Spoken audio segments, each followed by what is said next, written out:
عربستان سعودی توحید کا نعرہ لگا رہے ہیں، دعویٰ کر رہے ہیں موحد ہونے کا، اور یہ دعویٰ ہے ان کا کہ ہم موحد ہیں، توحید کے ماننے والے ہم ہیں، لیکن آپ نے غور کیا ایک مرتبہ بھی ابھی تک، ایک مرتبہ سعودی عرب نے، عربستان نے ایک مرتبہ ظالمین کے خلاف، شیاطین کے خلاف، دشمنوں کے خلاف، اسرائیل کے خلاف اب تک ایک گولی نہیں چلائی ہے، آواز نہیں اٹھائی ہے۔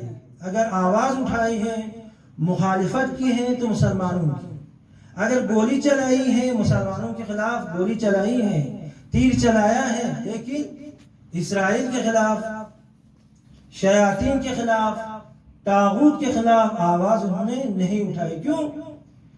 یہ وجہ یہی ہے، جب انسان امام کو چھوڑ دیتا ہے، ولی خدا کو چھوڑ دیتا ہے، اس کا نتیجہ کیا ہوتا ہے؟ نفاق۔ اس کا نتیجہ نفاق ہے، نتیجہ انحراف ہے، نتیجہ ضلالت ہے، نتیجہ گمراہی ہے۔ آپ توحید تک نہیں پہنچ سکتے امامات کے بغیر، تو اگر پہنچ جائے کہاں؟ نفاق کی طرف ہم چلے جاتے ہیں۔ صلوات پر محمد و آل محمد۔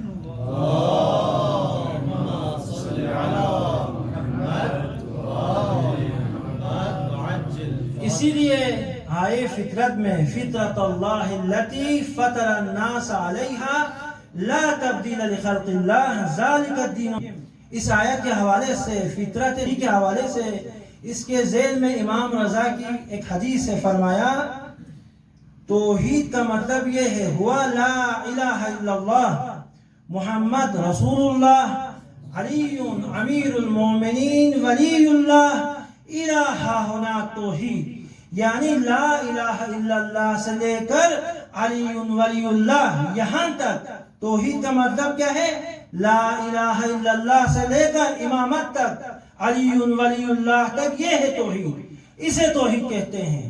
اسی لیے حدیث سلسلۃ الذہب میں امام رضا نے نیشابور میں فرمایا کلمۃ لا الہ الا اللہ حصنی فمن دخل حصنی امن من عذابی۔ یہ لا الہ الا اللہ میرے مضبوط قلعہ ہیں، ایک عظیم قلعہ ہیں، لیکن اس قلعے میں جانے کے لیے، قلعے میں داخل ہونے کے لیے شرط شروط ہے، بشرطہا و شروطہا۔ قلعہ توحید میں جانے کے لیے شرط ہے، وہ شرط ہے امامت، ولایت۔ ولایت کے بغیر قلعہ توحید میں ہم نہیں جا سکتے ہیں۔ صلوات پر محمد و آل محمد۔